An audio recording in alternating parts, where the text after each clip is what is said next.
police have started issuing e-chalons for lane violations on Shara-e Faisal from today as part of efforts to improve traffic discipline on one of Karachi's busiest roads. According to a traffic police spokesperson, the system is currently being enforced only on Shara-e Faisal in the initial phase.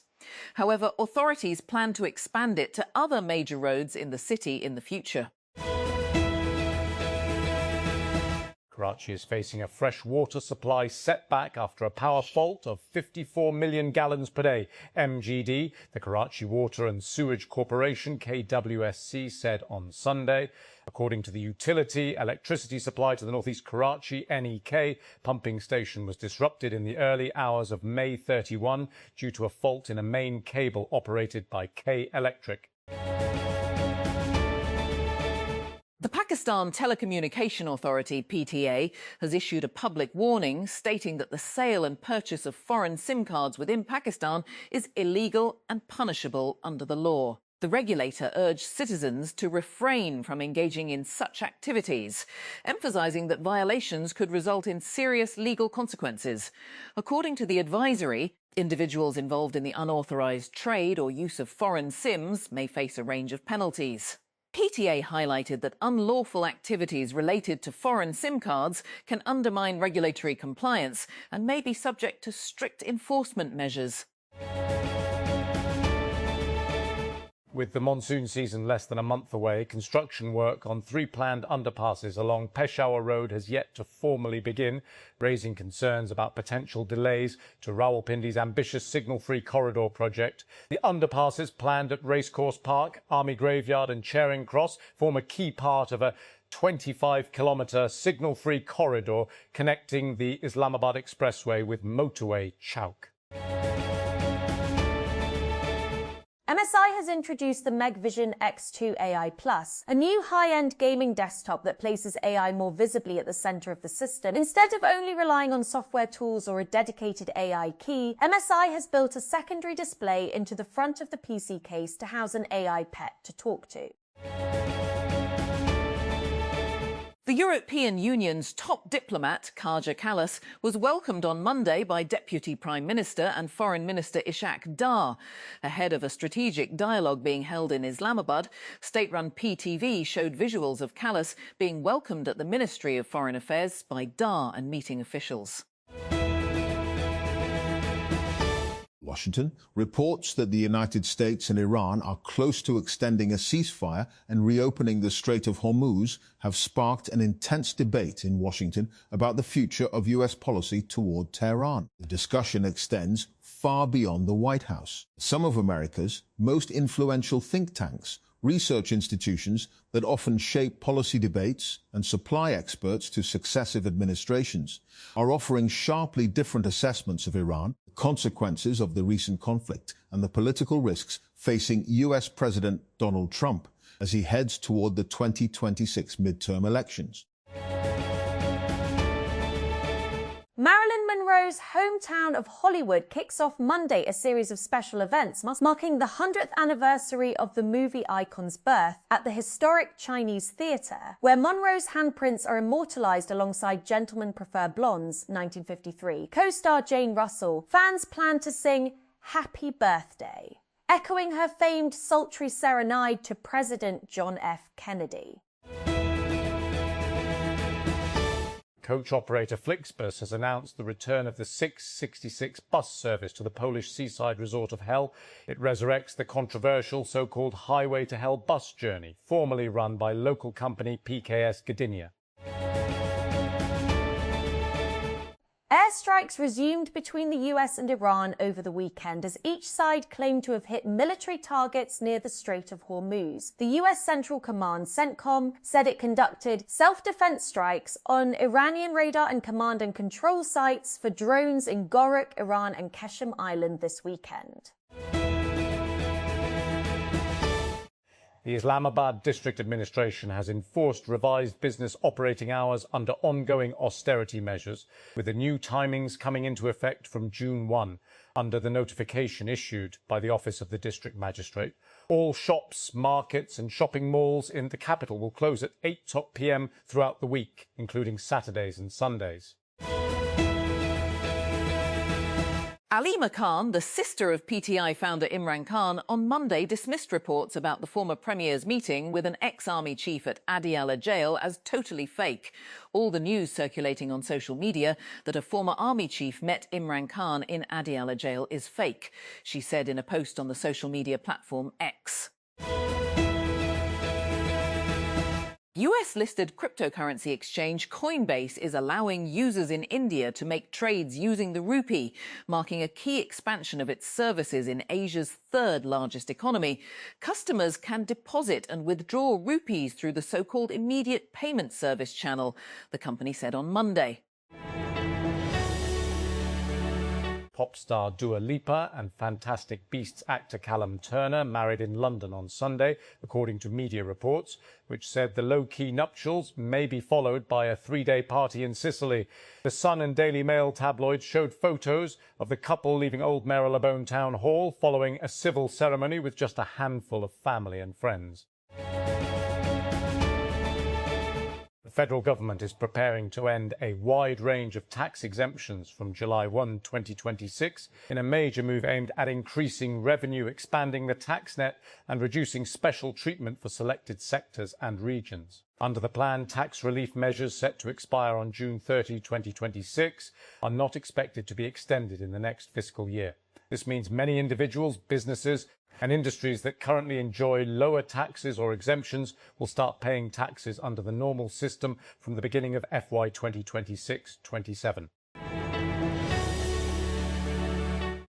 Paris. Iga Swiatek's 25th birthday celebrations turned sour at the French Open on Sunday when the former champion lost to 15th seed Marta Kostyuk in the fourth round, and her quest for a fifth title ended just when she had looked to be rediscovering her form. Swiatek's shock 7-5, 6-1 loss came amid a chaotic spell at Roland Garros, with men's world number one Jannik Sinner, 24 times Grand Slam winner Novak Djokovic and defending women's champion Coco Gauff all going out in the previous 3 days.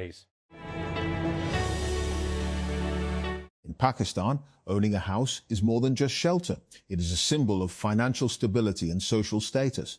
However, this goal is slipping out of reach for many as soaring property prices and real wage decline have made home ownership increasingly unaffordable. Before getting into the extent of this problem, we first need to understand the country's demographics and how the problem is only expected to amplify. By 2100, Pakistan is projected to be the third largest country in the world with more than 500 million inhabitants. Based on the average household size of 6.3 per 2023 census, the country potentially faces an annual demand of 977,497 houses. While that foretells a massive planning and resource challenge, the distribution is even more telling. The US said it struck Iranian military sites at the weekend, and Iran's Revolutionary Guard said on Monday it had targeted a US base in response, the latest in a series of exchanges amid negotiations to end the 3-month-old war. The strikes on Iran's Gulf coast were in response to aggressive Iranian actions that included the shoot-down of a US MQ-1 drone that was operating over international waters. The US Central Command said in a post on X. President Donald Trump's mercurial personality has been under intense scrutiny in his own country and beyond. Many of his personality traits and governing style have been widely commented upon and discussed. What is perhaps under-recognised but more consequential, especially for his foreign policy, is how he takes initiatives or starts an endeavour but never finishes them.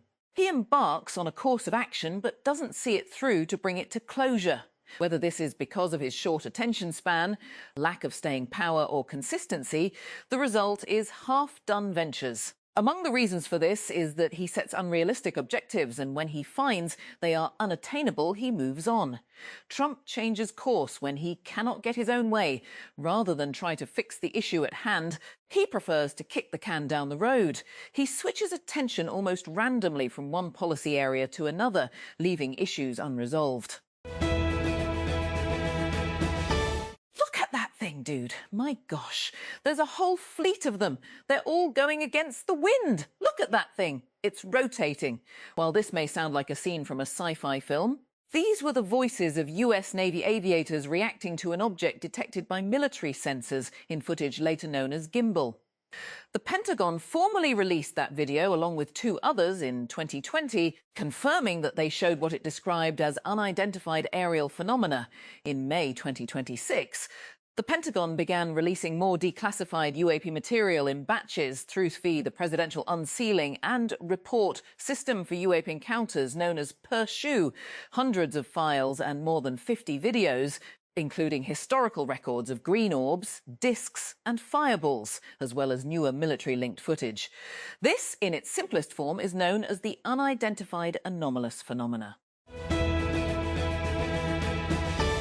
Fee structure is on par with private universities, but facilities are nowhere near the same standard, laments a student. Cuts admits students are suffering, holds bad administration responsible for their woes. Students wonder why CM Sindh Govt remains silent spectators to crisis at country's largest university, Karachi.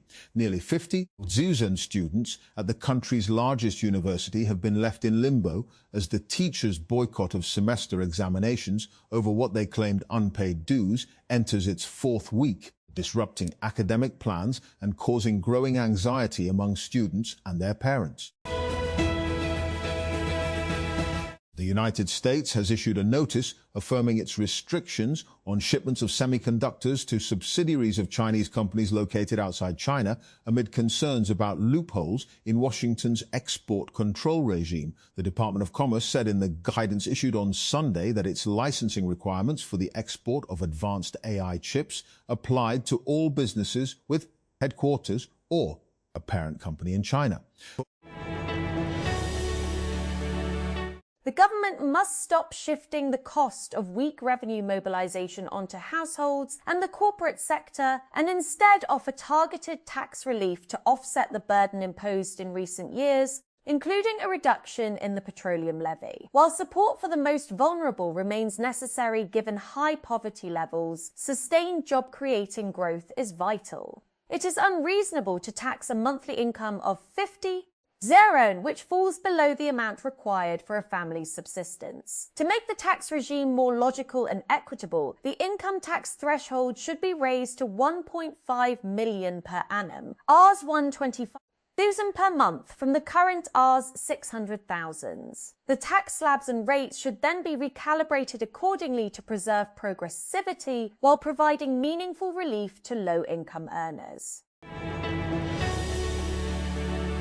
28 years after the nuclear tests at Chagai, the strategic environment in South Asia has shifted dramatically. The assumptions that shaped Pakistan's deterrence posture in 1998 and the paradigm shift from credible minimum deterrence to full-spectrum deterrence were rooted in visions of a conventional invasion, mass mobilization and large-scale armored thrusts across the border. President Donald Trump has requested that edits be made to the US-Iran deal aimed at bringing an end to fighting that began earlier this year. US media reported the changes are related to the Strait of Hormuz and the removal of highly enriched uranium, CBS News, the BBC's US news partner, reported. The White House did not respond to a request for comment. Colombia's presidential election will go to a runoff on the 20th of June between a leftist and right-wing candidate on opposite ends of the political spectrum. After Sunday's vote produced no overall winner, the right-wing Abelardo de la Espriella, an admirer of Donald Trump, came top in the vote, followed closely by the left-wing Senator Ivan Cepeda, an ally of the current president Gustavo Petro. Far-right outsider Abelardo de la Espriella will face left-wing Senator Ivan Cepeda in the runoff for Colombia's presidential election next month. After polls closed on Sunday, the two candidates quickly surged ahead in the vote tally, extinguishing the hopes of right-wing Senator Paloma Valencia, a former frontrunner.